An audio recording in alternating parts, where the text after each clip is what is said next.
Ya, sebelum kita mulai, ada yang mau memberikan pendapat model itu apa maksudnya, yang dimaksud dengan model?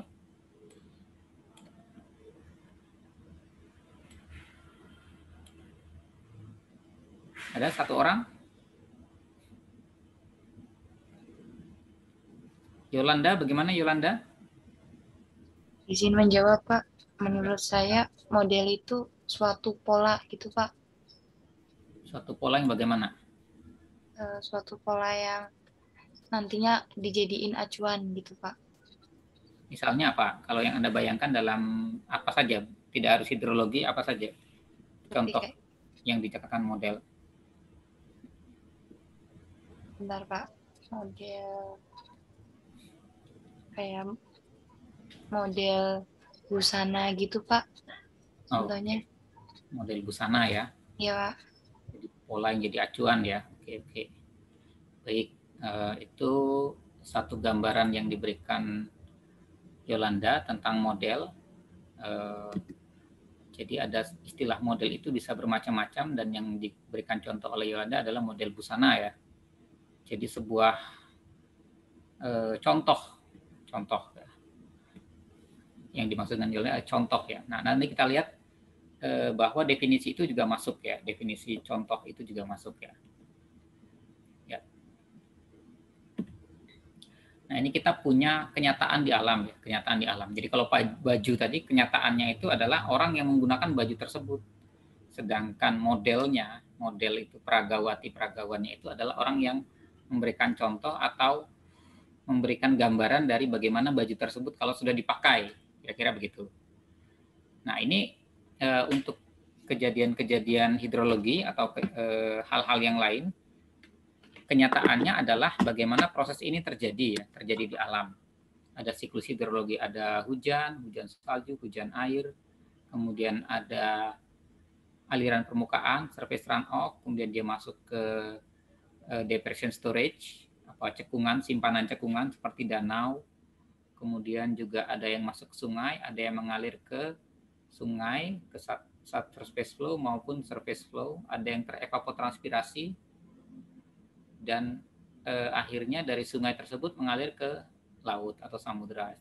Dari samudera atau laut atau dari badan-badan air juga terjadi penguapan, evaporasi kita sebutnya, termasuk juga dari tanaman ada proses transpirasi dan evaporasi. Transpirasi itu dari daun tanaman, dari tanamannya, sedangkan evaporasi dari tanahnya ya. Jadi kalau dia tanamannya lebat sehingga permukaan tanahnya tertutup oleh kanopi tanaman ini, maka yang dominan terjadi adalah yang transpirasinya, evaporasinya sedikit.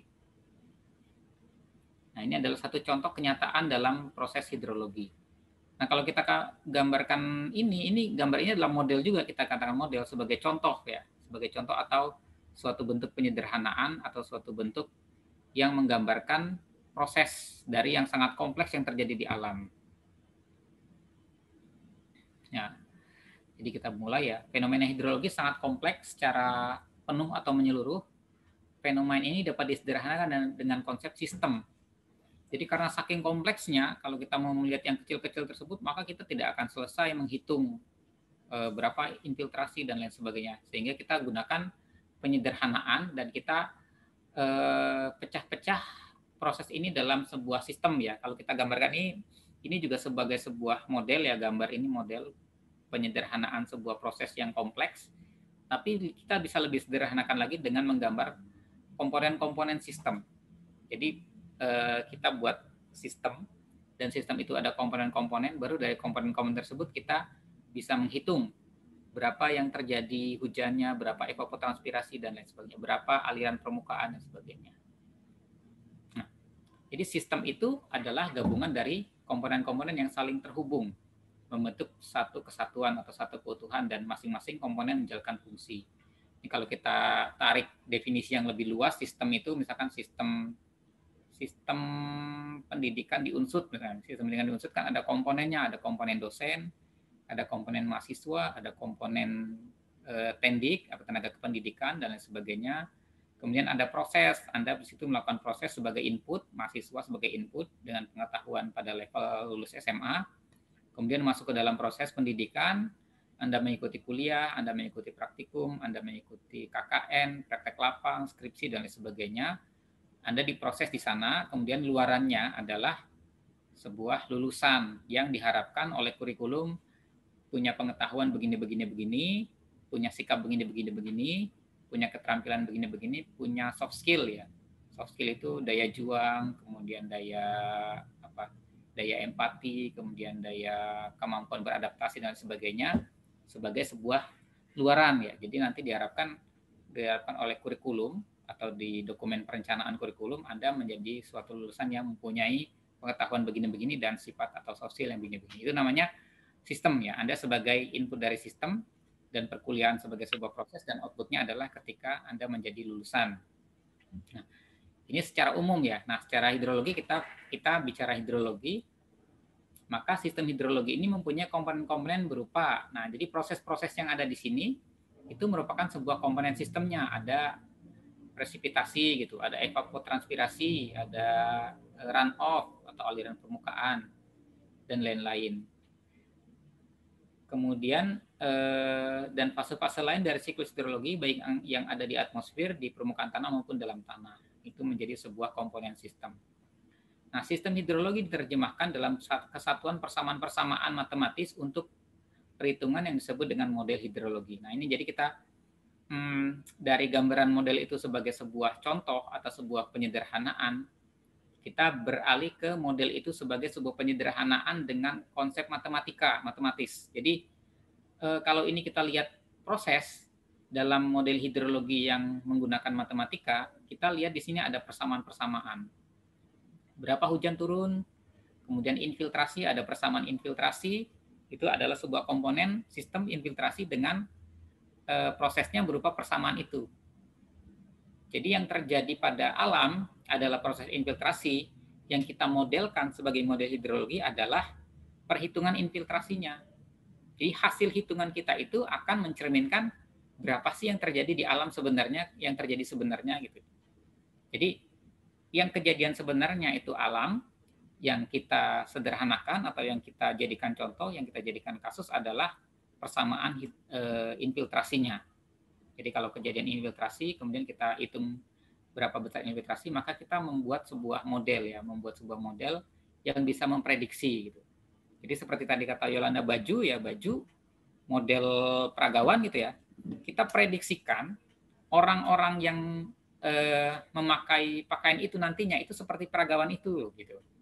Kira-kira kerennya seperti itu gitu. Bagusnya seperti itu, kira-kira begitu.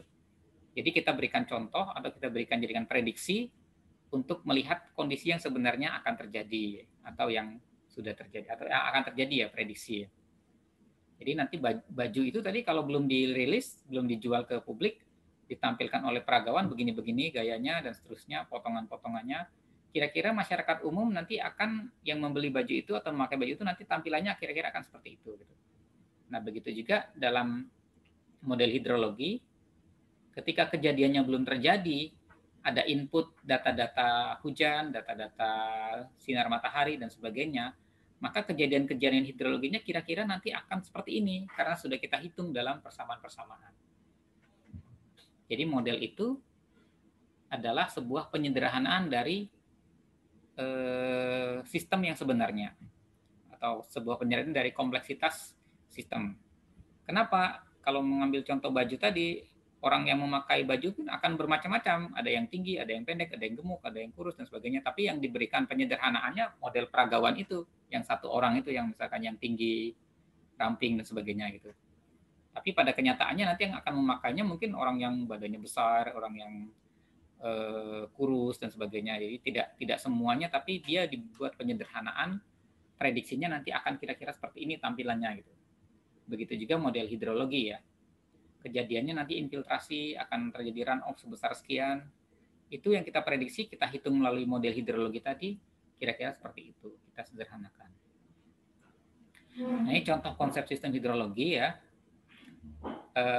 Ada air yang ada di dalam tanah, kemudian ada air yang ada di permukaan, ada air yang ada di atmosfer. Semuanya datang dari, misalkan kita ambil titik awalnya hujan katakanlah ya. Hujan itu turun, masuk ke dalam apa nih, S ini simpanan, storage ya, storage. Kemudian ada intersepsi, itu yang tertahan di daun-daun tanaman, kemudian masuk ke dalam storage di atmosfer ya, storage di atmosfer. Jadi storage di atmosfer itu kelembapan atau air yang berada di antara permukaan dan awan ya, termasuk di awan ya, permukaan dan langit ya, masuk di awan. Nah, itu yang dinamakan storage pada atmosfer. Kemudian ketika air itu hujan, ada aliran dari permukaan ya, limpasan permukaan atau runoff, maka dia akan tersimpan dalam sebuah storage di air permukaan. Storage di air permukaan, bisa sungai ya, utama sungai, kemudian aliran di sungai dan laut. Aliran di sungai dan laut, kemudian storage lagi di atmosfer ya kalau dia mengalami penguapan. Nah, kemudian aliran yang ada di permukaan tadi itu bisa turun ke tanah, terinfiltrasi masuk ke dalam tanah, kemudian juga dia bisa menjadi setelah infiltrasi ada perkolasi menjadi sumber air tanah dalam, sumber air tanah. Kemudian juga dari sumber air tanah itu juga dia bisa mengalir, bisa di bawah permukaan alirannya bisa kemudian ke dalam lagi menjadi sumber air tanah dalam. Nah, ini juga akan menjadi sebuah storage ya, atau simpanan. Nah, jadi ini ada beberapa keterkaitan dari limpasan permukaan, kemudian dari aliran bawah permukaan, kalau keluar ke permukaan menjadi limpasan permukaan juga bisa ke bawah permukaan kalau dia terinfiltrasi. Nah, infiltrasi tadi dari permukaan juga bisa menguap karena adanya matahari dan bisa jadi simpanan air. Jadi konsep sistemnya ini ada komponen-komponennya, misalkan hujan, intersepsi, transpirasi, aliran, limpasan permukaan atau runoff, aliran di sungai dan laut, dan seterusnya, ada evaporasi, infiltrasi, dan seterusnya. Jadi ini konsep sistem hidrologi yang nantinya semuanya akan bisa kita prediksi atau bisa kita hitung. Disitulah model itu bekerja. Nah, ini kita kembali lagi ke definisi ya, definisi. Setelah kita melihat model hidrologi nanti akan bagaimana sih, akan seperti apa gitu. Kita kembali ke definisi. Model adalah representasi dari kenyataan. Jadi ada kenyataan, diwakilkan kenyataan tersebut. Jadi bukan kenyataan, tapi dia kira-kira kenyataannya akan begini. Gitu. Jadi dikatakan representasi dari kenyataan dalam bentuk yang lebih sederhana. Misalkan berupa piktorial, ilustrasi, diagram, flowchart, ini juga model, nanti sampai ke model hidrologi yang harus bisa kita prediksi, ada persamaan matematiknya, itu juga model, ilustrasi, diagram, flowchart. Konseptual atau verbal. Jadi ada orang yang ingin memodelkan perilaku manusia, kan? Dia mengatakan dengan sebuah kalimat, perilaku adalah fungsi dari manusia dan keadaan. Kalau kata dulu ada acara Bang Napi itu ya, jangan kejahatan timbul bukan hanya karena niat, tapi ada kesempatan gitu. Artinya perilaku manusia itu tidak hanya dari dalam dirinya sendiri, tapi kesempatan yang membentuk itu gitu. Kejahatan. Jadi perilaku kejahatan itu tidak hanya dari niatnya, tapi ada kesempatan yang membentuk itu. Misalkan tadinya dia tidak ingin ngambil motor atau nyolong motor, tahu-tahu dia lihat pagar orang terbuka gitu, motornya nggak dikunci atau kuncinya tergantung. Jadi tadinya nggak ada niat, tahu-tahu muncul niat itu karena ada kesempatan. Jadi dia memodelkan perilaku manusia. Jadi kita mencoba memprediksi perilaku manusia dengan dua kata tadi, yaitu niat dan kesempatan. Kesempatan bisa menimbulkan niat. Jadi ini juga perilaku adalah fungsi dari manusianya sendiri seperti apa, keadaannya bagaimana gitu. Jadi kita dalam hal ini kita memodelkan perilaku seseorang. Jadi kalau kira-kira ada kesempatan ya kita memprediksi bahwa perilaku orang itu akan begini-begini gitu, misalkan seperti motor tadi. Kalau dia manusianya dalam pikirannya adalah kriminal atau dia terbiasa dengan kehidupan kriminal, maka kalau dia punya kesempatan kita prediksi perilakunya dia akan melaksanakan itu gitu, melaksanakan sebuah tindakan atau kejahatan seperti itu. Jadi dia secara umum kita generalisir model verbal tersebut untuk memprediksi perilaku seseorang atau perilaku pelaku kriminal katakanlah. Nah, ini yang dikatakan dengan konseptual verbal. Jadi dalam hal ini kita akan memprediksi perilaku atau model itu digunakan untuk memprediksi Jadi kalau pictorial itu mungkin Anda bisa melihat market arsitektur itu ya. Kalau di gedung-gedung itu kan sebelum gedungnya jadi malah sebelum gedungnya jadi pembangunan kampus apa gitu. Sebelum kampusnya jadi kita sudah bisa melihat market yang dibuat oleh arsitek yang sebuah miniatur kecil gedung itu akan seperti apa. Nah, itu juga bisa kita sebut dengan model. Kita akan memprediksi hasilnya seperti ini dengan model kecil tersebut atau pictorial tersebut. Nah, jadi itu secara umum definisi model. Kemudian ada model fisikal. Model fisikal tadi yang market tadi, ada model matematika. Nah, model matematika ini prediksi yang akan kita lihat itu adalah angka-angka. Jadi inputnya juga berupa angka, yang dikatakan modelnya adalah persamaan-persamaan atau rumus-rumus, dan outputnya juga berupa angka-angka. Jadi kenyataan yang akan kita prediksi dari persamaan-persamaan tersebut adalah outputnya. Walaupun itu belum terjadi, tapi kita bisa memprediksi ketika terjadi seperti ini, maka akan seperti apa. Seperti kita pekan lalu mempelajari flood routing atau penelusuran banjir. Kejadian hujannya mungkin belum terjadi, tapi dengan adanya kita mengetahui konstanta S dan konstanta K dan konstanta X itu ya, K dan X itu kita bisa menghitung hidrograf pada hilir seperti apa. Kalau hidrograf hulu seperti ini, walaupun belum terjadi kejadiannya, dengan model flood routing tersebut kita bisa memprediksi hidrograf di hilir akan seperti apa bentuknya. Kemudian beberapa pekan lalu kita juga belajar rainfall runoff ya, atau hidrograf satuan ya. Hidrograf satuan itu adalah sebuah model untuk mengkonversi kejadian hujan ke debit sungai berapa. Hujannya sebesar ini, nanti sungainya berapa besarnya gitu. Walaupun kejadiannya belum terjadi, kita bisa memprediksi besar debit sungai dari hujan yang bermacam-macam. Oh, kalau 3 mm per jam, sekian hujannya. Kalau 20 mm per jam, sekian debitnya. Kalau 100 mm per jam, banjir dan sebagainya, meluap airnya dan sebagainya. Jadi kita bisa memprediksi dengan menggunakan model tadi, model hidrograf satuan. Ya, jadi yang akan kita fokuskan di hidrologi adalah model matematikanya ya. Jadi model matematika, fenomena alam dinyatakan dalam variabel-variabel dan hubungan antar variabel digambarkan dalam persamaan matematika. Misalkan tadi yang saya bilang runoff atau aliran permukaan atau simpanan air dijelaskan sebagai fungsi dari intensitas hujan. Jadi di mana inputnya adalah intensitas hujan, outputnya adalah runoff atau aliran permukaan. Dan modelnya adalah persamaan-persamaan matematika yang mengkonversi dari input menjadi output. Jadi proses hitungnya di situ adalah model.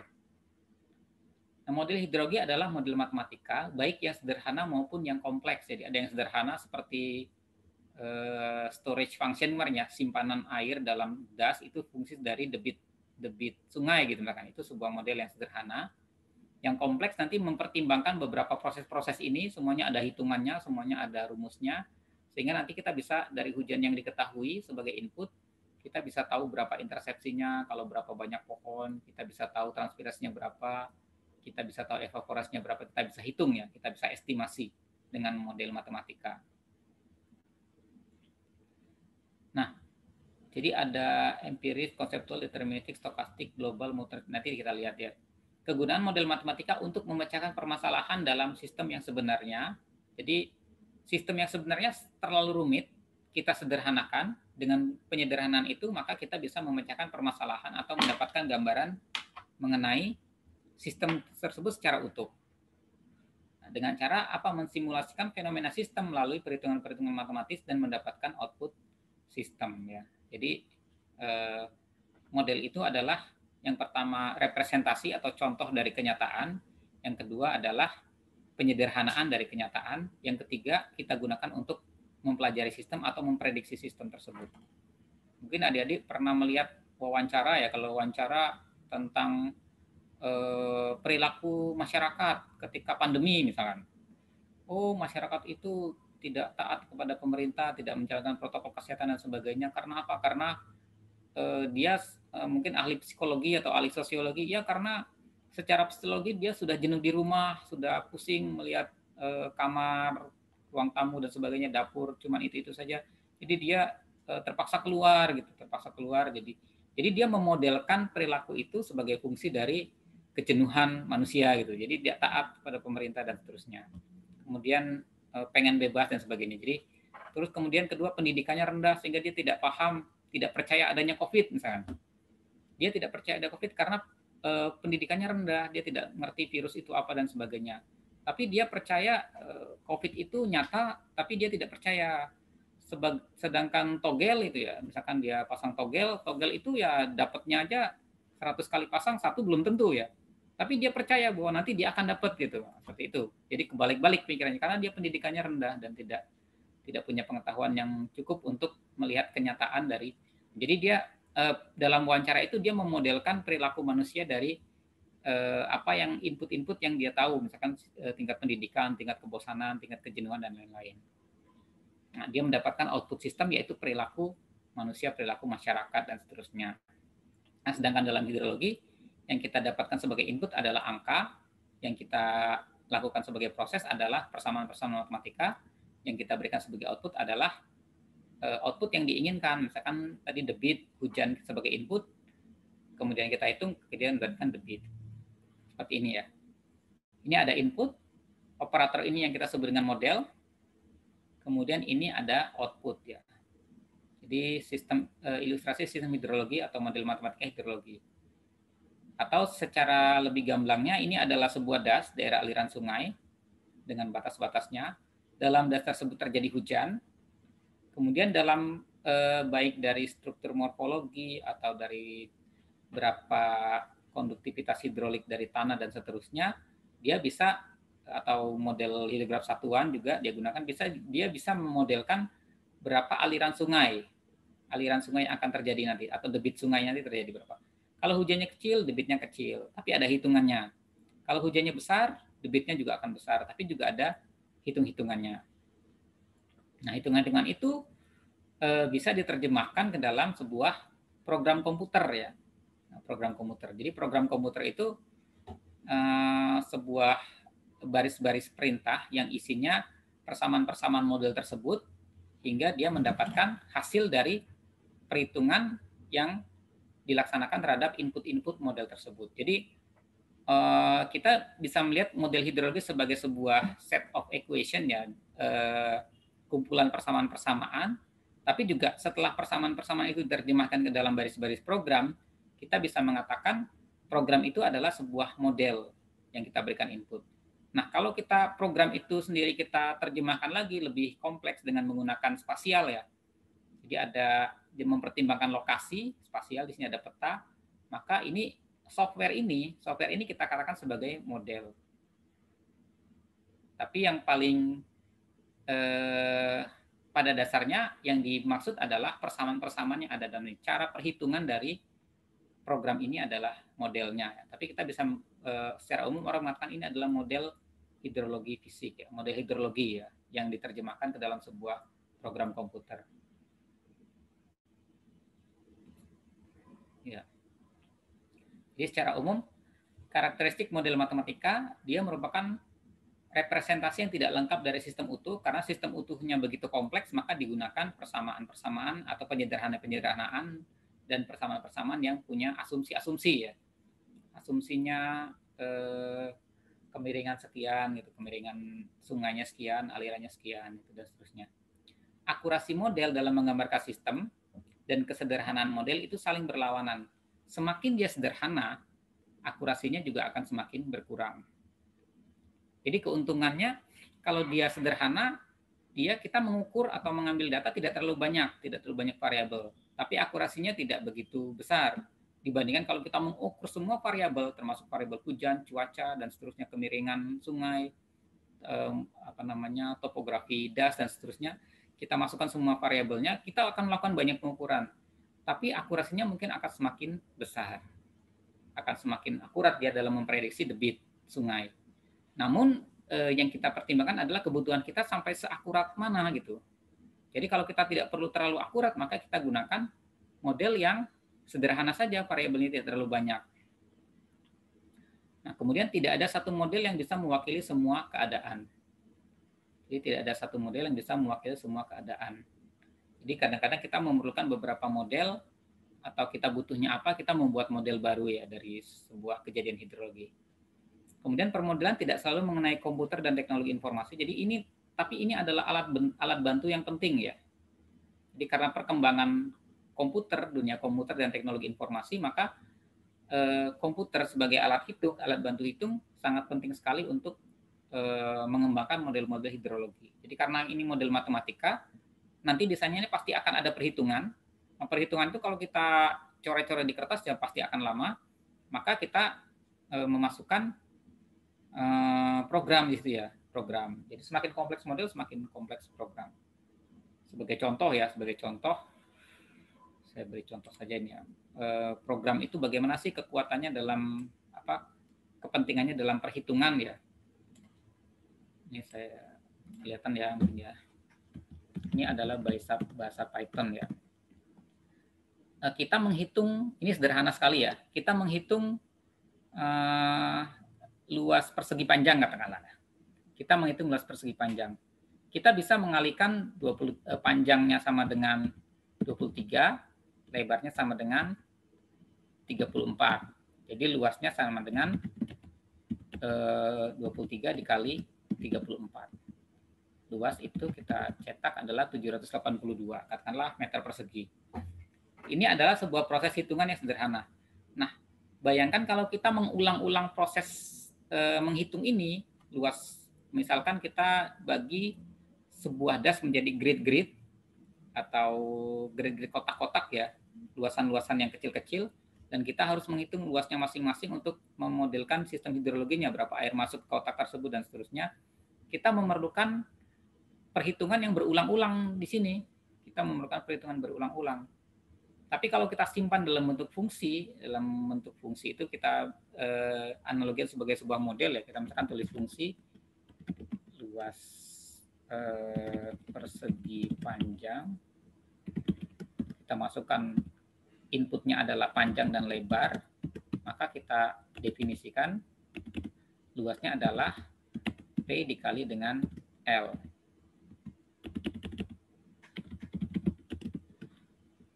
Kita mendapatkan, katakanlah ini fungsi yang ini, fungsi luas persegi panjang ini adalah sebuah model, kemudian kita berikan input P dan L, panjang dan lebar.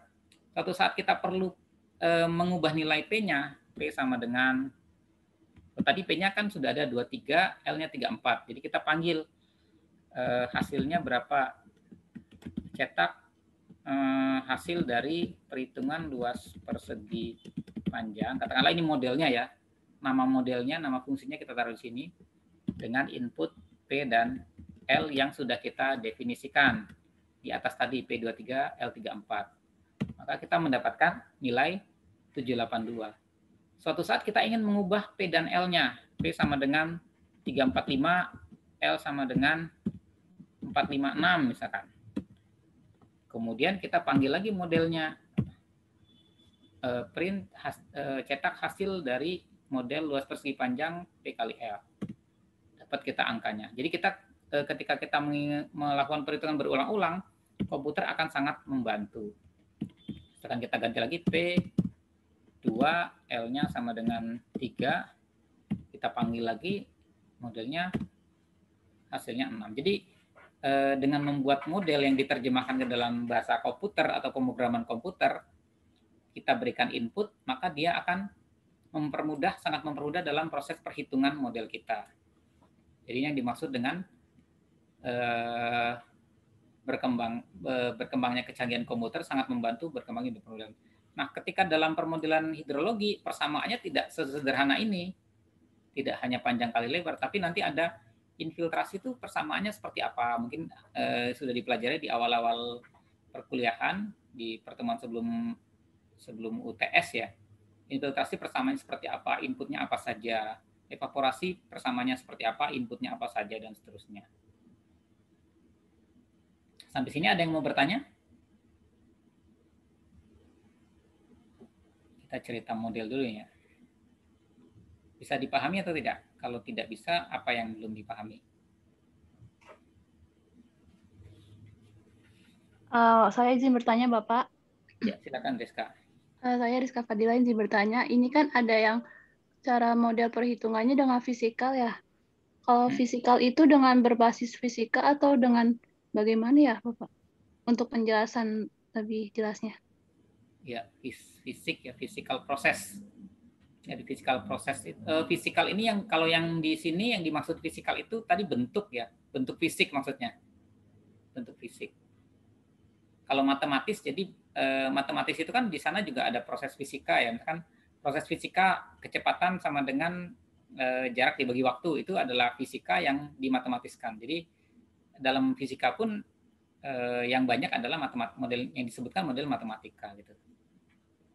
Jadi fisikal itu yang dimaksud itu bentuk fisik model seperti tadi yang termasuk apa namanya maket atau miniatur bangunan, baju yang dikatakan oleh tadi teman Anda Yolanda tadi, itu bentuk fisik dari sebuah model. Sedangkan yang kita akan bahas di sini adalah yang matematikanya. Karena di dalam proses fisika pun nanti akan banyak persamaan-persamaan matematika. Misalkan proses fisika transpirasi ya, transpirasi atau penguapan air dari daun tanaman ya, dari tanaman. Itu sebenarnya adalah proses fisika yang nanti di situ kita bisa dapatkan persamaan-persamaan yang nanti kita bisa gunakan untuk menghitung berapa besarnya transpirasi.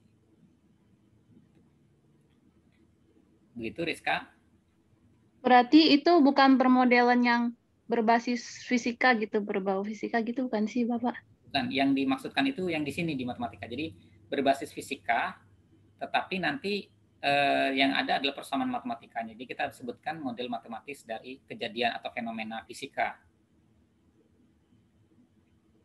Begitu ya. Oh ya, oke baik Bapak, terima kasih. Nah, kita akan berikan klasifikasi di sini ya, model deterministik vs model stokastik. Ini mungkin kalau kita lihat stokastik itu peluang ya. Jadi hasil dari model stokastik itu adalah peluang. Probabilitasnya berapa gitu. Biasanya untuk menggambarkan peramalan hujan, pergerakan awan adalah begini. Angin mengalir dari arah utara ke arah selatan, misalkan ke arah barat daya, ke arah Purwokerto dengan kecepatan sekian, membawa awan-awan dari samudra apa gitu, dari mana ke mana, sehingga nanti peluang hujan yang ada di daerah Purwokerto adalah sebesar sekian gitu. Nah, ini adalah model stokastik. Jadi yang hasil dari model stokastik itu adalah peluangnya 90% hujan gitu. Nah, kalau di Jepang ramalan stokastik seperti ini untuk hujan itu akurasinya sangat tinggi ya. Jadi mungkin akurasinya dia memprediksi sampai peluang 90% ke atas barangkali ya. Sehingga kalau ramalan cuacanya besok itu hujan, orang-orang keluar tuh sudah bawa payung. Jadi orang lihat ramalan cuaca, orang keluar bawa payung itu. Jadi orang melihat ramalan cuaca di televisi, oh hari ini hujan jam sekian. Sampai pada jam ya, jam 9 tuh hujan. Dia sudah keluar itu, kalau kita lihat orang-orang berangkat ke kantor itu sudah bawa payung masing-masing gitu. Karena dia akurasi stokastiknya ya, peluang yang diramalkannya cukup tinggi. Tapi kalau deterministik itu yang diramalkan itu angka yang eksak ya, bukan peluang. Kalau peluangnya 90%, kemungkinan ada juga kejadian yang 10% ya, diramalkan hujan 90% tapi tidak hujan. Jadi kita bisa mengharapkan tidak hujan juga dengan peluang 10% dari ramalan itu. Tapi kalau ini perhitungan evapotranspirasi harian dengan input berupa kecepatan angin, katakanlah radiasi matahari, kemudian apalagi suhu udara, kelembapan udara, kita bisa menghitung berapa nilai evapotranspirasi. Jadi dapatnya angka. Angka itu kan bukan peluang. Oh, evapotranspirasinya 5 mm per hari gitu. Maka kita dapatkan angka deterministik ya, determine atau sangat angkanya angka yang apa namanya? Angka yang eksak gitu ya, bukan sebuah peluang gitu ya. Kemudian ada juga model sederhana dan model kompleks yang dari sisi variabel yang digunakan. Contoh ya, ini yang sederhana model perkiraan debit puncak, bahwa debit puncak dari sungai ketika terjadinya hujan itu bisa dihitung dengan koefisien peruntukan lahan, apakah lahan itu untuk sawah, apakah untuk tanah terbuka, apakah bangunan. dikali dengan intensitas hujannya berapa, dikali dengan luas lahan. Gitu. Luas lahannya berapa. Jadi, debit puncaknya pasti sekian, bukan pasti ya. Kemungkinan prediksi kita adalah sekian dengan menghitung perkalian dari C dan I dan A. Nah, nilai C untuk kota yang banyak bangunannya 0,7 sampai 0,95, untuk taman yang banyak tanamannya 0,1 sampai 0,25. Jadi dengan model ini kita juga bisa memprediksi berapa debit puncak dari sebuah sungai kalau terjadi hujan gitu. Itu sederhana. Nah, ketika dia kompleks, model itu menggambarkan fenomena hidrologi kompleks dan melibatkan banyak variabel dan berbagai proses hidrologi diintegrasikan dalam model. Kita bisa melihat yang grafik ini tadi. Ada hujan, intersepsi, transpirasi, aliran, overflow, limpasan permukaan, infiltrasi, resapan air tanah, aliran air tanah. Semua ini punya persamaan. Dan persamaan ini ada inputnya, misalkan intersepsi inputnya adalah hujan, outputnya akan menjadi input untuk storage. Jadi semua proses di sini digambarkan dalam sebuah persamaan dan tidak hanya satu persamaan tunggal, seperti yang di ini tadi, satu persamaan saja. Tapi persamaan-persamaan itu ada input dan outputnya juga akan menjadi input dari proses yang lain dan seterusnya. Jadi salah satu model yang sangat kompleks yang terdiri dari beberapa komponen yang diintegrasikan menjadi sebuah model utuh ya. Jadi inputnya itu harus kita berikan semua, dalam prosesnya nanti ada sebuah output yang akan menjadi input proses lain dan seterusnya. Ini dari segi kesederhanaan model ya. Kemudian ada model empiris vs model konseptual. Model empiris hanya mempertimbangkan data input dan output, tidak melihat proses. Artinya apa? Contohnya hidrograf satuan yang kita pelajari beberapa pertemuan yang kemarin ya, hidrograf satuan. Kita kan memprediksikan berapa debit dengan mempertimbangkan hujan. Nah, pada dasarnya prosesnya adalah hujan turun, ada infiltrasi, ada limpasan permukaan atau runoff, aliran permukaan, dan aliran bawah permukaan, subsurface runoff, baru dia mengisi sungai menjadi debit. Tapi kita tidak melihat proses itu. Kita hanya melihat pokoknya hujan sekian akan menjadi debit sekian, karena kita ada rumusnya ini, misalkan rumusnya itu kan dikali hujan pada waktu pertama, dikali hujan pada waktu kedua, dan seterusnya, kita dapat koefisiennya, jadi debitnya pada jam pertama sekian gitu ya. Nah, itu kita tidak melihat proses. Pokoknya ada angka, ada koefisien, kita hitung, dapat. Nah, contoh ini ya. Ini yang lebih sederhana lagi daripada hidrograf satuan. Hujan sebagai input dan runoff sebagai output. Diberikan koefisien regresi A dan P. Jadi ada dua data hujan, ada data debit, diregresi dapat koefisien A dan koefisien B. Jadi hujan berapapun yang akan timbul nanti bisa kita prediksikan debitnya dengan menghitung A-nya berapa, B-nya berapa sudah kita ketahui, dikalikan dengan hujannya berapa. Nah, A dikali hujannya berapa, hujan itu dipangkatkan dulu dengan B gitu. Nah, model ini tidak menjelaskan bagaimana proses runoff timbul dari hujan. Jadi kita tidak melihat di sini ada runoff dan tidak melihat komponen itu. Tahu-tahu kita sudah dapat persamaan, kita bisa menghitung debit. Nah, sedangkan model konseptual atau mekanistik itu diambil dari kata mekanisme. Jadi kita melihat mekanismenya apa. Misalkan model neraca air di sini kan, storage atau simpanan air di dalam das tersebut itu ada inputnya berapa dan outputnya berapa. Jadi seperti neraca atau seperti budget atau seperti tangki tadi ya, nanti kita akan menggunakan contoh tangki besar, das yang sangat luas itu kita misalkan sebagai sebuah tangki raksasa. Ini hanya untuk penyederhanaan asumsi ya, analogi. Hujannya berapa, kemudian debit yang keluar atau meninggalkan das tersebut berapa. Maka pengurangan antara yang input dan output itu adalah perubahan simpanan yang ada dalam tangki tersebut atau dalam das tersebut. Maka ini konsep seperti ini menjelaskan proses bahwa simpanan itu berubahnya dipengaruhi oleh berapa banyak input dan berapa banyak output. Jadi dia yang dinamakan model konseptual itu atau mekanistik itu dia memberikan penjelasan mekanisme di sini. Sedangkan di sini kita tidak melihat penjelasan mekanismenya seperti apa, tahu-tahu hanya perkalian saja. Proses yang terjadi di alam, mekanismenya seperti apa kita tidak tahu. Ini dinamakan model empiris. Nah, model empiris yang lain yang sering kita lihat adalah regresi ya, regresi linier itu. Ada data A, data B, data Y, data X, kita regresikan Y sama dengan AX plus B gitu katakanlah. Itu adalah model empiris yang tidak memperlihatkan proses tapi memperlihatkan hanya input dan output serta persamaan.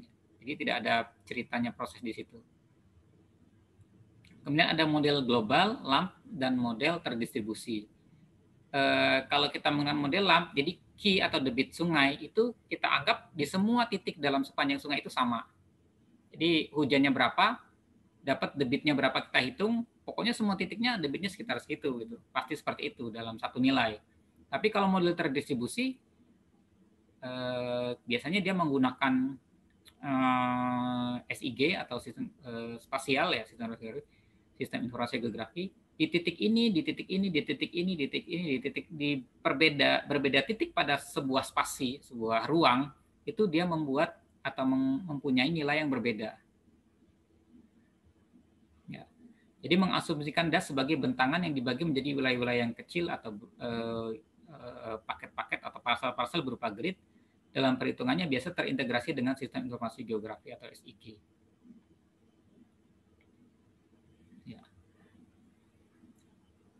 Nah, pada klasifikasi ini model empiris dan model konseptual sama dengan slide sebelumnya, namun pada model physically based tadi berbasis physically based ya, berbasis proses fisik di situ. Beda dengan fisikal tadi ya, dengan fisikal itu. Ini model berbasis fisika ya, fisika aliran tadi ya.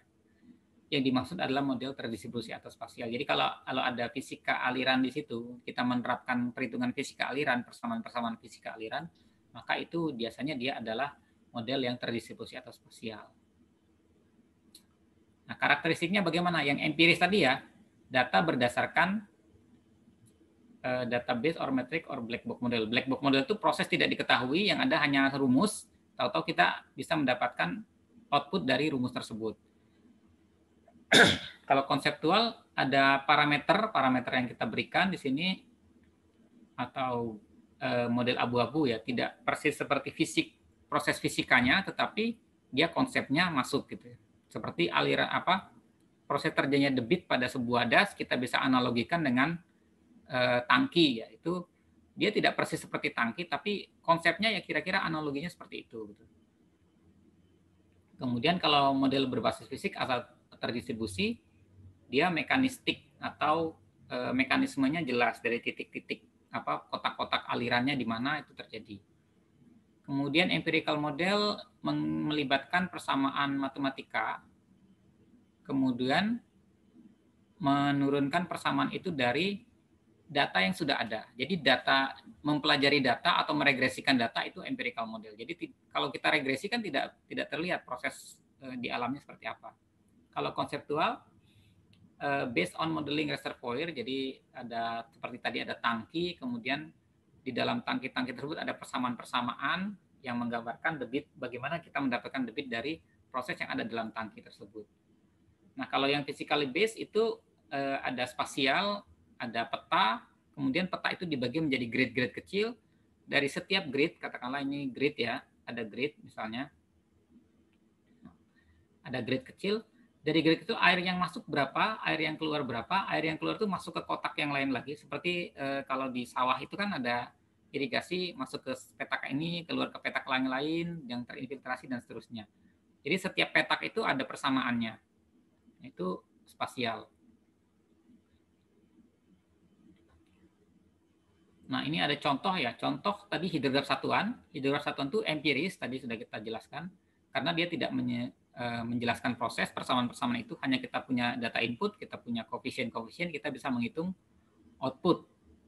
Kemudian ada artificial neural network ya, kecerdasan buatan. Jadi dari data dia mempelajari data tersebut, ada perhitungannya nanti, softwarenya juga sudah banyak. Jadi data input dan outputnya dia pelajari, kemudian dia mengupdate koefisien-koefisien di dalam model kecerdasan buatan tersebut, sehingga ketika kita mempunyai set data yang lain, dengan adanya koefisien-koefisien tersebut, dia bisa menghitung dan menghasilkan output yang kira-kira mendekati hasil yang sebenarnya ketika kejadian itu terjadi gitu, karena dia mempelajari data yang banyak gitu ya. Nah, kalau ini konseptual itu termasuknya tank model, itu konseptual. Top model juga nanti kita lihat ada atau tidak contohnya sini. Top model juga konseptual. Nah, kalau yang physically based ini contohnya SWAT ya, Soil Water Assessment Tool. Jadi dari semua proses di sini diperhitungkan, ada transpirasi, ada infiltrasi dan seterusnya, itu sangat kompleks sekali di model ini, dan dia dikatakan valid untuk situasi yang bermacam-macam gitu ya. Kemudian physically based model ini kompleks ya, model berbasis fisika itu dia kompleks dan memerlukan keahlian ya, keahlian manusia dan kemampuan komputasi, kemampuan memprogram komputer juga ya. Jadi komputer programnya tidak hanya sesederhana, tapi banyak sekali program-program yang harus ditulis, sehingga biasanya model tersebut dikeluarkan oleh ilmuwan dalam bentuk satu paket program yang sudah jadi dalam sebuah software.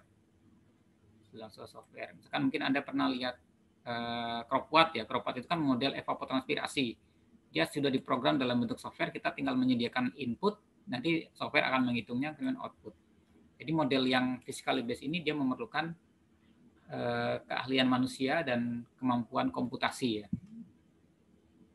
Kemudian dia termasuk kalau misalkan lingkupnya lebih luas lagi, lebih besar lagi, maka komputernya harus kuat juga. Mungkin tidak cukup dengan komputer laptop kita atau desktop, mungkin sampai superkomputer bisa harus digunakan. Komputer yang besar ya, komputer yang kemampuan komputasinya besar. Seperti Google itu kan menawarkan sebuah cloud computing, jadi kita menghitung model yang sangat kompleks, tapi kita tidak gunakan komputer kita. Komputer kita hanya kita gunakan untuk memberikan input ke dalam infrastruktur komputer superkomputer Google, sehingga kita tinggal Google biar menghitung, besoknya hasilnya sudah kita dapatkan dari Google. Contohnya seperti itu. Nah, kemudian kita pindah ke model hidrologi ya, model hidrologi. Ada model rainfall runoff ya, hujan dan debit dalam sebuah das atau subdas. Contohnya adalah hidrograf satuan. Ini contoh model hidrologi sudah kita pelajari. Hidrograf satuan adalah sebuah model hidrologi yang mengkonversi hujan yang timbul berapa, kita bisa memprediksi debit. Kemudian model storage function atau simpanan air dalam das, itu juga sudah kita lihat di slide-slide sebelumnya, di pertemuan sebelumnya. Storage function ada yang merupakan fungsi dari debit air sungai. Kalau kita tahu debit sungai, kita tahu storage yang ada dalam das tersebut berapa banyak air yang tersimpan dalam das. Kalau sudah kita tahu berapa banyak air yang tersimpan dalam sebuah das, nanti kita bisa aplikasikan cukup atau tidak buat pertanian, cukup atau tidak buat industri, cukup atau tidak buat kebutuhan domestik ya, mencuci dan seterusnya. Ketika kering, ketika debitnya segini turun dan hujan tidak banyak, ketersediaan air dalam das tersebut berapa? Apakah sawah masih bisa cukup gitu? Berapa kebutuhan air di sawah dan seterusnya. Jadi kita bisa melihat berapa storage atau simpanan air yang ada dalam sebuah das, dan kita bisa aplikasikan ke aplikasi yang lain-lain ya, misalkan untuk kebutuhan air pertanian dan seterusnya. Kemudian ada juga model neraca air. Model neraca air ini yang penting input itu harus sesuai dengan output ya. Katakanlah di sini inputnya adalah hujan, presipitasi. Outputnya R ini apa R? R itu runoff ya. Nah, yang hilang dari sebuah das, hujan ini masuk ke dalam das, yang hilang itu adalah runoff yang keluar dari das tersebut, kemudian ada E ini evaporasi, T ini transpirasi, jadi keluar dari das tersebut ya, keluar, hilang. Kemudian G itu adalah, apa itu G? G groundwater ya, groundwater. Jadi kalau dia terinfiltrasi, masuk terus ke dalam tanah menjadi simpanan groundwater, groundwater juga mengalir keluar dari sistem das tersebut, maka dia adalah air yang keluar. Jadi ini yang masuk dan ini yang keluar. Nah, selisih antara air yang masuk dan yang keluar itu adalah simpanannya, perubahan simpanannya. Suatu saat yang keluar lebih banyak daripada yang masuk ketika musim kering, musim kemarau, hujan sedikit, tapi yang keluar banyak, aliran sungai, groundwater, evaporasi, transpirasi lebih banyak, maka simpanan itu berkurang, simpanan air berkurang. Ketika yang masuk lebih banyak dari yang keluar, atau hujannya banyak, kemudian yang keluar sedikit, maka simpanan itu bertambah. Ini sebenarnya konsep akunting sederhana, seperti kalau rekening ya, pengeluaran kita lebih besar daripada kiriman uang atau gaji part time job kita, maka simpanan kita berkurang gitu. Tapi kalau simpanan kita kalau misalkan gaji part time job banyak gitu, mumpung kuliahnya lagi daring, kita part time job di mana-mana, ngerjakan proyek dosen seterusnya yang lain-lain, tapi pengeluaran kita sedikit, paling hanya makan juga tidak beli karena sudah di rumah, kemudian tidak beli baju dan sebagainya, paling pulsa HP atau kuota internet, ya berarti kan pemasukannya lebih banyak, maka simpanan kita bertambah. Jadi kira-kira konsepnya balance itu seperti itu. Balance itu accounting ya, water accounting.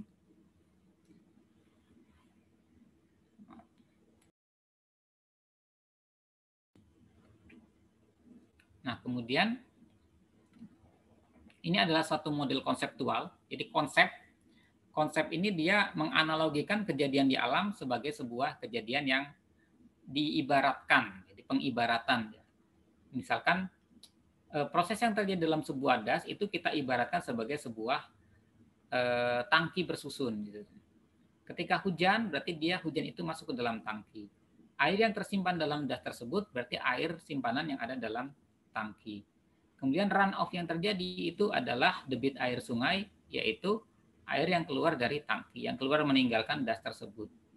Kemudian subsurface run off yang ada di bawah permukaan itu adalah air juga yang keluar dari tangki yang di bawahnya.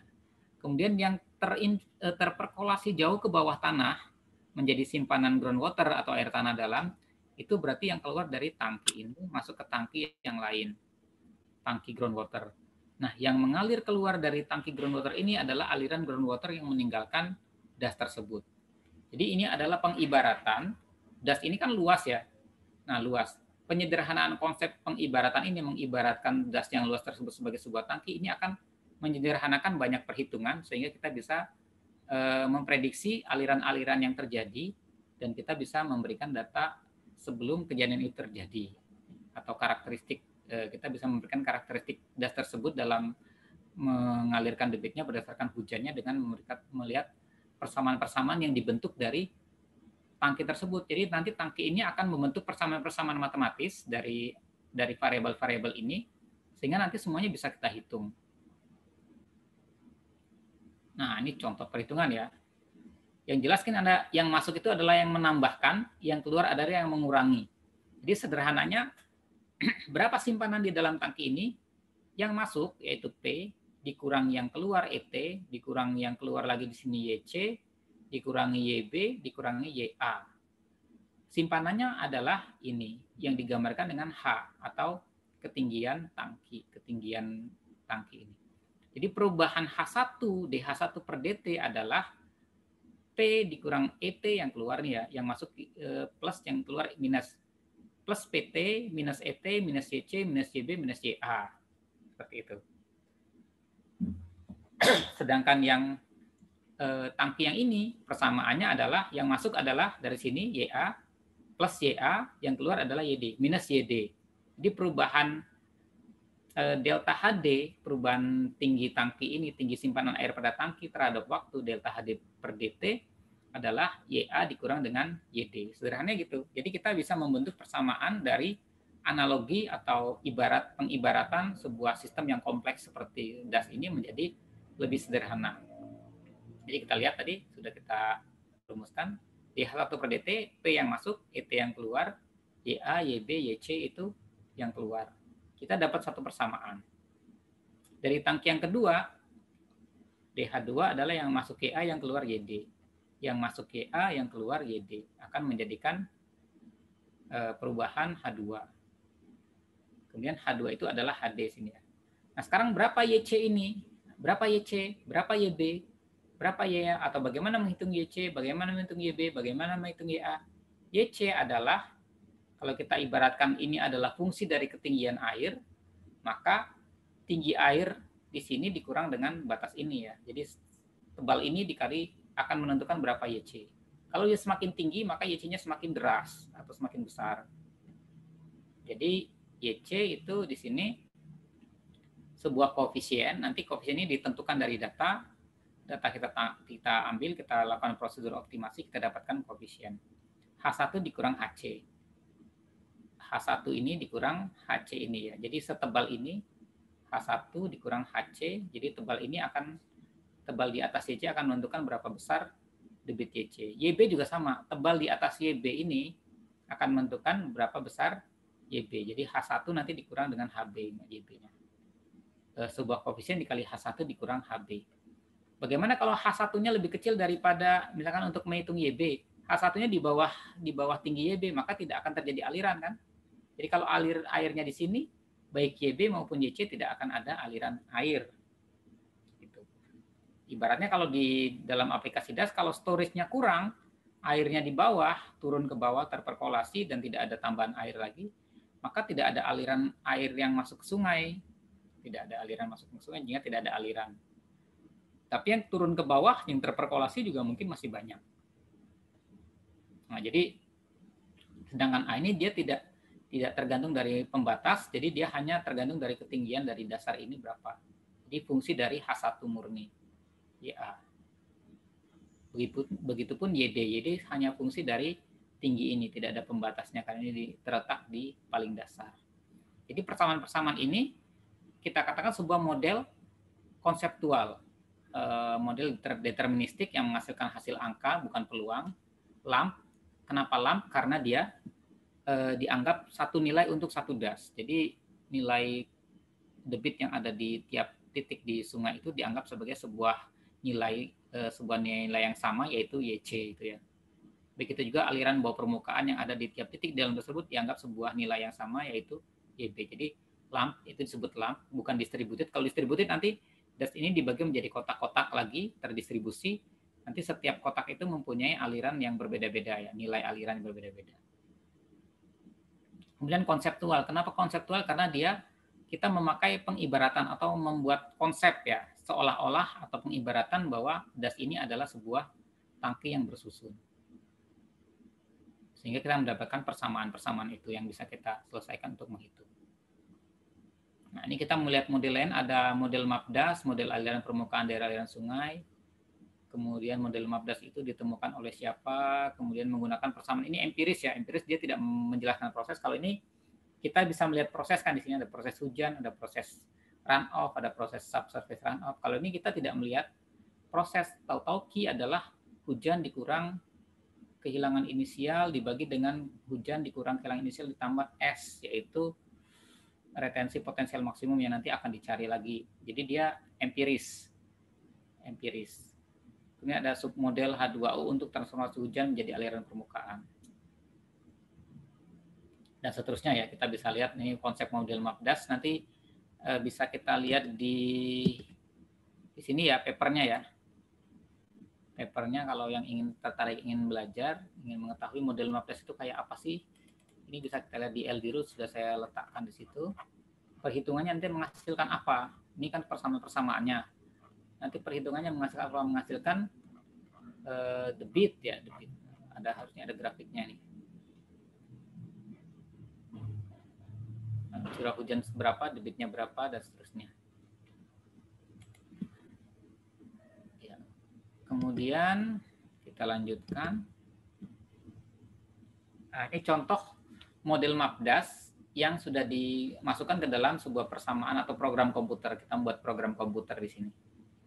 Jadi dari hujan berapa, karakteristik DAS ini mungkin topografi, kemiringan, dan seterusnya, dia digunakan untuk menghitung runoff dari effective rainfall. Jadi dari sini kita juga menghitung effective rainfall. Hujan berapa, hujan efektif jadi berapa. Hujan efektif hujan yang akan menjadi debit sungai.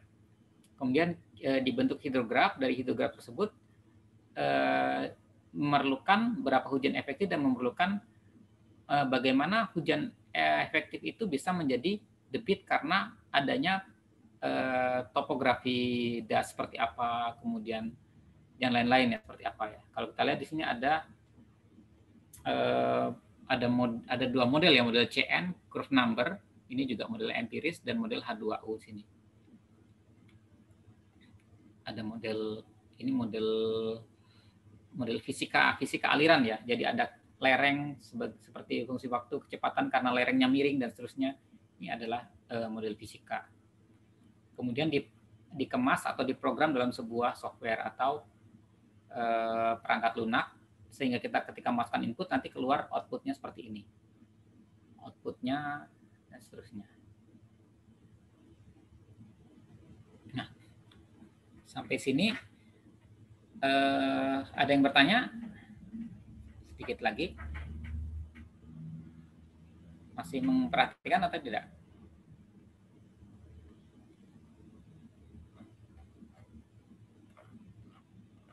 Mohon maaf, Bapak izin bertanya kembali. Ya, silakan. Ini kan ada yang model terdistribusi atau spasial dan physically based model itu, saya masih belum paham kaitannya itu, termasuk satu sama lainnya itu kaitannya bagaimana? Seperti itu, Bapak. Jadi dimaksud dengan physically based itu ini berbeda dengan fisikal yang tadi saya sebutkan di sini ya. Fisikal itu tadi mana tadi? Fisikal ini kalau yang di sini disebutkan fisikal ini yang saya maksudkan adalah bentuk fisiknya ya, bentuk fisiknya. Tapi kalau physically based model itu model yang tersusun dari persamaan-persamaan dari proses fisika. Kan Anda tahu fisika aliran ya, misalkan aliran itu proses fisikanya seperti apa, dari tempat yang tinggi ke tempat yang rendah, kecepatan itu tergantung dari energi potensial dan seterusnya, maka dari situ akan ada persamaan. Nah, physically based itu adalah persamaan yang timbul dari proses fisika aliran tadi, misalkan air. Nah, jadi pada klasifikannya empiris dan sama dengan slide sebelumnya, namun model physically based. Nah, physically based yang di sini yang dimaksud adalah model terdistribusi. Karena apa? Karena sifat-sifat dari physically based yang disebutkan di sini, dia menyebutkan bahwa atau mencerminkan bahwa sebuah bidang itu dibagi menjadi grade-grade yang setiap ruang itu berbeda gitu. Kalau dalam peta ini kita tunjukkan setiap kalau das ini kita bagi menjadi grade-grade kotak-kotak ya, maka setiap kotak itu punya kebesaran yang berbeda dari sisi alirannya, infiltrasi, aliran, evapotranspirasi dan sebagainya berbeda karena ini mungkin di sini tidak ada tanaman, lahan kosong, lahan rumput. Nah, di sini ada hutan, di sini ada pemukiman. Jadi kita tidak bisa samakan aliran pada pemukiman dengan aliran pada hutan. Hutan mungkin lebih retensi atau infiltrasinya, dia lebih banyak menyimpan air daripada perkotaan. Kalau perkotaan ada hujan, langsung dimasukkan gorong-gorong, langsung lari ke sungai. Tapi kalau hutan mungkin dia ditahan oleh tanaman, intersepsi ya, daun tanaman, begitu sampai di tanah dia terinfiltrasi, kemudian diserap ada bahan-bahan organik yang ada di tanah, dia tersimpan lama di tanah tersebut, di hutan, daripada di kota. Di kota dia langsung dialirkan ke gorong-gorong ke sungai. Nah, dia dengan memandang bahwa sebuah das itu terdiri dari jenis tutupan lahan yang berbeda-beda, maka dia mengatakan, model tersebut mengatakan bahwa besaran-besaran hidrologis yang ada di sini, proses hidrologisnya akan berbeda. Jadi infiltrasi di sini berbeda dengan di tempat yang lain. Nah, ini berbasis pada proses fisika ya, proses fisika. Jadi physically based itu dia kalau yang di sini disebutkan di sini yang physically based ini maksudnya kompleksitasnya membuat dia harus membagi data tersebut menjadi kotak-kotak yang kecil-kecil sehingga dia dikatakan terdistribusi spasial. Seperti itu. Tapi kalau lamp model seperti yang tadi tank model tadi, dia pokoknya semua wilayah yang ada dalam das ini nilainya nanti debitnya akan sama dengan ini, mau di hutan, mau sungainya mengikuti melalui hutan dan sebagainya, prosesnya akan sama, akan menjadi satu nilai. Lamp model dianggap satu nilai dalam untuk sebuah das gitu. Kira-kira begitu, Rizka. Iya, baik Bapak, terima kasih. Ada lagi yang ingin bertanya sebelum kita lanjutkan?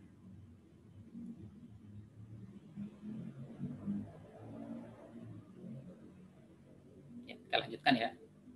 Nah, bagaimana kita membuat permodelan, bagaimana langkah-langkah untuk membuat permodelan? Langkah yang umum dilakukan oleh para saintis dan engineer, insinyur dan ilmuwan. Pertama, dia menentukan tujuan permodelan untuk apa ya. Kalau hanya memprediksi secara singkat debit dari hujan, ya hidrograf satuan cukup sebagai model kita gunakan. Jadi tidak perlu susah-susah. Tapi kalau kita mau lihat distribusinya, berapa air yang nanti akan tersimpan di hutan, berapa air yang akan menjadikan runoff di pemukiman, kita memerlukan model yang spasial atau model yang terdistribusi spasial. Kemudian rumuskan sistem dan batasan-batasannya. Jadi kalau kita berdasarkan ini tank model ya dirumuskan batasan-batasannya ya, das itu adalah sebuah tangki diibaratkan, bagian atas das adalah tangki atas, yang debit keluarnya adalah lubang pada tangki. Yang pertama debit subsurface runoff-nya adalah ini, kemudian perkolasi ke bawah ke tanah dalam itu adalah ini, dan di bawah itu adalah diibaratkan sebuah tangki lagi yang proses aliran groundwater-nya ini. Jadi batasan-batasannya dirumuskan dulu, baru nanti dia mendapatkan sebuah persamaan, menemukan persamaan. Kalau yang terdistribusi juga sama. Misalkan satu das dibagi menjadi kotak-kotak, kemudian di kotak-kotak itu diidentifikasi tutupan lahannya apa, apakah dia perkotaan, apakah dia lahan kosong, apakah dia hutan, dan sebagainya. Kemudian kita terapkan untuk lahan kosong persamaannya seperti apa, mungkin infiltrasinya tinggi, aliran permukaannya tinggi, aliran bawah permukaan tinggi. Untuk lahan hutan mungkin dia ditentukan juga batasannya bahwa simpanan airnya tinggi karena terserap dalam banyak bahan organik. Jadi kalau banyak bahan organik, tanah itu bisa menyimpan lebih banyak air ya daripada tanah yang tanpa bahan organik. Kemudian ada intersepsi oleh daun-daun tanaman, juga banyak air yang tertahan di sana. Jadi hutan ini menyimpan air gitu katakanlah. Jadi hutan ini sebagai tempat untuk menyimpan air gitu, yang nanti akan menyumbang air ketika dia musim kemarau. Simpanan itu mungkin menjadi yang tetap menjadikan sungai itu mengalir gitu. Sedangkan di perkotaan dia langsung terbuang, langsung masuk ke dalam sungai, langsung menjadi aliran sungai. Jadi batasan-batasannya ditetapkan. Kemudian tentukan variabel-variabel kunci dalam sistem. Jadi variabel kunci itu apa yang menjadi input, apa yang akan kita hitung, persamaannya apa yang akan menjadi output. Ini sama ya. Tentukan variabel kunci dalam sistem. Kemudian buat flowchart-nya, evaluasi flowchart, alur perhitungannya seperti apa. Kalibrasi model di sini kita memerlukan data. Kalau kita membuat model rainfall runoff, hujan berapa dan debit berapa dari hujan tersebut, maka kita perlu data keduanya, hujan dan debit. Nah, dengan data itu kita nanti kalau misalkan hasil dari model debit prediksi kita bandingkan dengan debit data itu tepat, maka kita katakan model tersebut sudah bisa memprediksi dengan tepat data yang ada atau kejadian yang akan terjadi gitu. Jadi kita bisa gunakan model tersebut untuk memprediksi kejadian-kejadian yang lain gitu dengan hujan yang berbeda. Tapi kalau data hasil perhitungan output hasil perhitungan model tersebut menjadi debit output atau debit prediksi itu jauh berbeda dengan debit data, artinya model tersebut belum bisa akurat memprediksikan kejadian. Maka kita ubah lagi parameter-parameter persamaan-persamaan dalam model sehingga itu kita katakan kita mengkalibrasi model tersebut. Kemudian kita validasi, kita berikan set data yang lain. Kemudian bisa juga kita analisis sensitivitas. Hujan sekian berubah sekian akan menjadi perubahan debit berapa. Itu analisis sensitivitas. Dari satu variabel berubah sedikit, itu sensitivitasnya terhadap output berapa besarnya perubahannya. Ini berguna untuk model yang terdiri dari lebih dari satu input ya. Tidak hanya hujan, misalkan ada hujan, ada cuaca, ada radiasi, ada lain-lain sebagainya. Yang mana yang paling menentukan besar kecilnya debit? Kalau secara logika kita bisa bayangkan kan pasti hujan ya, karena ketika hujan itu kan radiasi matahari tidak ada penguapan atau mungkin penguapan sangat kecil. Nah, jadi kita bisa melakukan analisis sensitivitas untuk menentukan variabel mana yang paling sensitif kalau berubah terhadap outputnya. Baru setelah itu selesai. Jadi secara umum langkah permodelan seperti ini. Nah, ini definisinya. Kalibrasi model itu apa? Validasi model itu apa, membandingkan model dan perilaku model, sensitivitas itu apa, kemudian variabel output terhadap variabel input. Nah, ini contoh-contoh model yang sudah pernah dibuat oleh orang, oleh saintis, oleh engineer selama sampai tahun berapa ini ya. Dan sekarang pun mungkin model-model yang baru masih akan terus muncul gitu ya. Ada yang namanya model Stanford, model catchment model dan seterusnya. Top model tadi sudah kita singgung sedikit ya. Ada Mike Shea, kita singgung sedikit, Waterloo dan seterusnya. Nah, biasanya nama-nama model ini ditentukan oleh pembuatnya. Pembuatnya satu tim.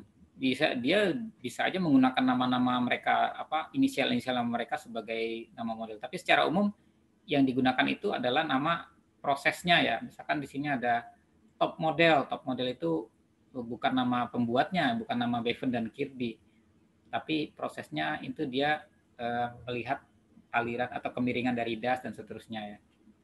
Kemudian ini sifatnya ya, ini physically based, ini model berbasis fisika aliran biasanya. Distributed continuous hydrologic simulation. Distributed itu berarti dia spasial, jadi nanti das itu dibagi dalam bentuk kotak-kotak atau terdistribusi spasial.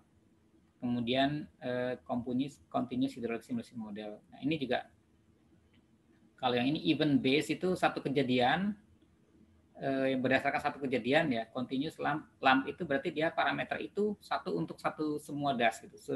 Das seluas itu dia hanya satu parameter.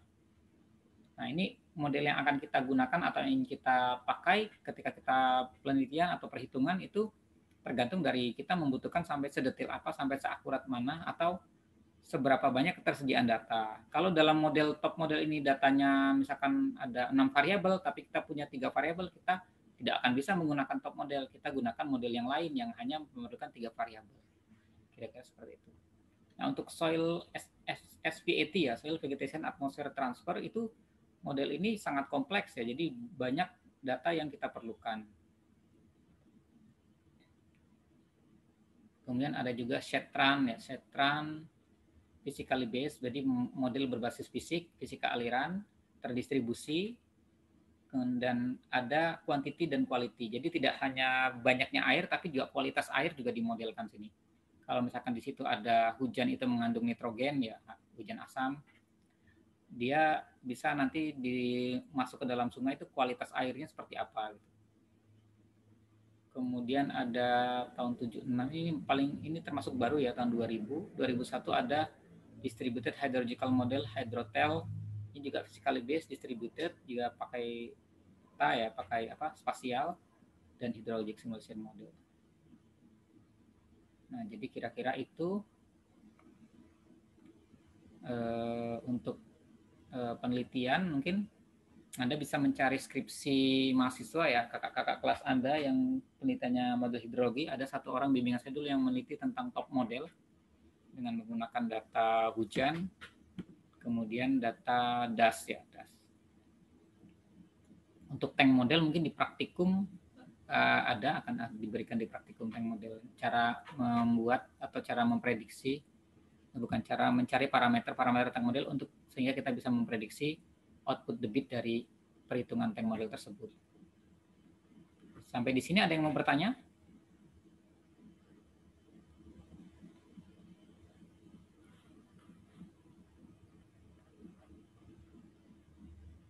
Firdaus, mana Firdaus? Masih memperhatikan? Masih, Pak. Masih ya. Ada pertanyaan tidak? Atau ada apa yang dibingungkan gitu? Tidak perlu pertanyaan yang bagus-bagus ya, pertanyaan biasa, pertanyaan atau dalam tanda kutip stupid question juga nggak masalah. Jangan takut bertanya intinya. Sementara masih belum, Pak. Nanti kalau ada pertanyaan saya tanyakan segera. Oh iya, oke, masih belum ya. Yang lain?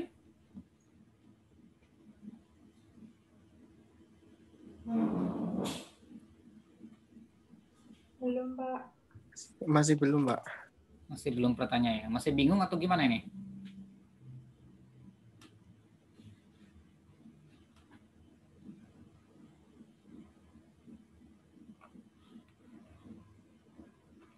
Baik, kalau tidak ada pertanyaan, kita